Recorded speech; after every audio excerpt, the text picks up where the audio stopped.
피터 틸. 이름은 많이 들어보셨을 텐데 사실 어떤 사람인지 제대로 알기는 참 어렵죠. 기술 업계에 거물이면서 동시에 정치판에 뒤흔드는 킹메이커.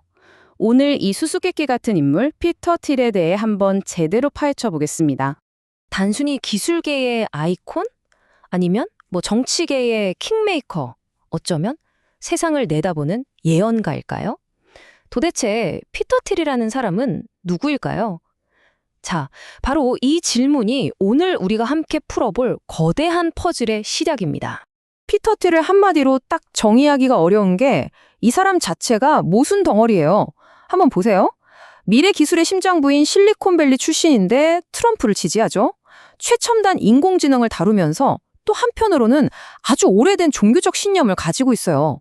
그러니까 이 이미지가 보여주듯이 그는 현대와 과거, 기술과 신앙이라는 이 양극단을 동시에 품고 있는 아주 독특한 인물인 거죠. 자, 그럼 이 복잡한 사람의 머릿속을 들여다볼 열쇠는 어디에 있을까요? 놀랍게도 그 열쇠는 기술 서적이 아니라 프랑스의 한 철학자에게 있습니다. 바로 르네 지라르, 그리고 그의 모방 이론이죠. 네, 바로 이 모방 이론이 피터 틸의 모든 것을 푸는 마스터키입니다. 이 이론이 뭐냐면요. 우리가 뭔가를 원한다고 할 때 그 욕망이 사실은 순수하게 내 안에서 나온 게 아니라는 거예요. 우리는 다른 사람을 보고 그 사람이 원하는 걸 따라 원한다는 거죠. 저 사람이 가진 거 좋아 보이는데? 바로 이 생각, 이 모방이 경쟁을 낳고 틸은 이걸 모든 인간 갈등의 뿌리라고 보는 겁니다. 그리고 이 모방에서 시작된 갈등은 아주 정해진 순서대로 흘러가요. 자, 먼저 남의 욕망을 따라하고 그럼 당연히 한정된 걸 두고 서로 경쟁하겠죠. 이 경쟁이 점점 심해지면 결국 폭력적인 혼돈 상태가 됩니다. 그럼 사회는 이 난장판을 어떻게 끝낼까요? 바로 희생양을 찾는 겁니다. 한 명에게 모든 잘못을 뒤집어 씌우고 그를 희생시켜서 질서를 되찾는 거죠. 인류가 오랫동안 이 비극적인 방식으로 폭력을 다뤄왔다는 거예요. 그런데 말이죠. 틸은 지라르의 생각을 따라서 이 끔찍한 폭력의 순환을 딱 한 번, 단 한 번 깨트린 사건이 역사에 있었다고 믿습니다. 그게 바로 예수의 십자가 처형이에요. 예수가 스스로 무고한 희생양이 되면서 희생양을 만드는 이 시스템 자체가 잘못됐다는 걸 온 세상에 폭로했다는 거죠. 그래서 틸에게 이 사건은 그냥 종교적인 사건이 아니라 인류 역사를 바꾼 가장 중요한 전환점이 되는 겁니다. 자, 이런 세계관을 가지고 세상을 보니까 틸의 눈에는 인류의 미래가 두 갈래의 끔찍한 종말로 향하는 것처럼 보이는 겁니다. 그리고 그의 모든 사업, 모든 정치적 행보는 이 두 가지 재앙을 피하려는 필사적인 몸부림이라고 볼 수 있어요.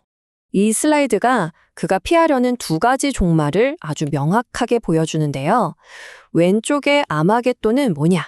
통제되지 않은 모방 경쟁이 결국에는 핵전쟁처럼 다 같이 망하는 완전한 파괴로 끝나는 미래입니다. 반면에 오른쪽의 적그리스도는 좀 달라요.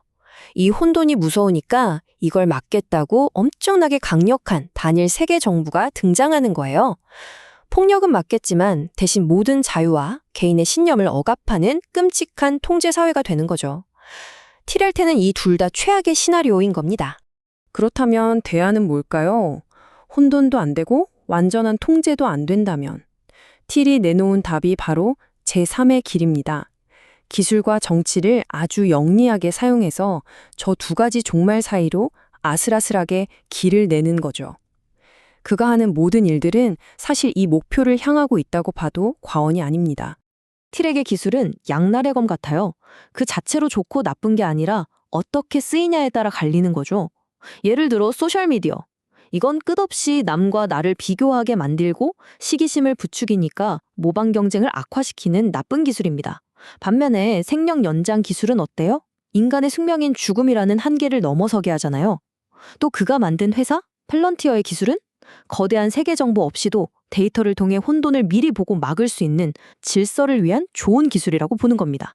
자, 그럼 이렇게 강력한 기술을 누가 다뤄야 할까요? 여기서 틸의 생각은 정치로 넘어갑니다. 그리고 조금 논란의 여지가 있죠. 그는 일반적인 민주주의는 대중들이 모방 경쟁에 쉽게 휩쓸려서 위험하다고 봐요.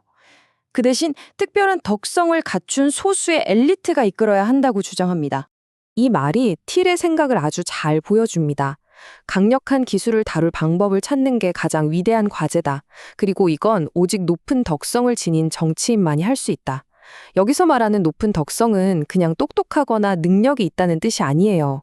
기독교적 윤리관에 기반한 아주 높은 수준의 도덕성을 가진 사람, 그런 소수만이 이 위험한 힘을 인류를 위해 올바르게 쓸 수 있다고 믿는 거죠. 결국 이게 바로 우리가 아는 노블레스 오블리주라는 개념으로 이어집니다. 높은 지위와 특권을 가진 사람은 그만큼 무거운 사회적 책임을 져야 한다는 것. 틸은 오늘날의 엘리트들이 돈과 권력만 누릴 뿐 바로 이 중요한 의무를 완전히 잊어버렸다고 아주 신랄하게 비판하는 겁니다.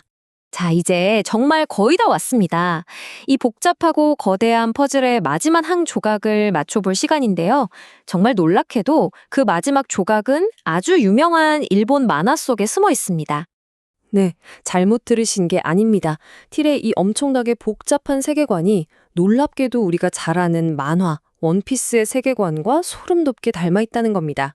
이 표를 보시면 아! 하고 무릎을 탁 치실 거예요. 원피스에 나오는 모든 걸 통제하려는 억압적인 세계 정부 있죠. 그게 바로 틸이 경계하는 글로벌 자유주의 질서, 즉 적그리스도의 모습과 똑같습니다.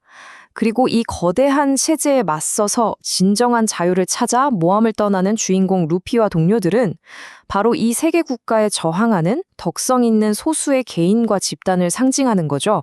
정말 신기할 정도로 들어맞지 않나요? 자, 이제 모든 설명을 마쳤습니다. 마지막으로 여러분께 이 질문을 던지면서 마무리하고 싶습니다. 피터 틸이라는 창을 통해 우리 세상을 들여다보니 이런 생각이 들지 않으세요? 지금처럼 불안정한 세상에서 진짜 위험은 눈에 보이는 혼돈 그 자체일까요? 아니면 그 혼돈을 해결해 주겠다며 나타나는 강력한 구원자를 자처하는 이들일까요? 그 답은 아마 우리 각자의 선택에 달려 있을 겁니다.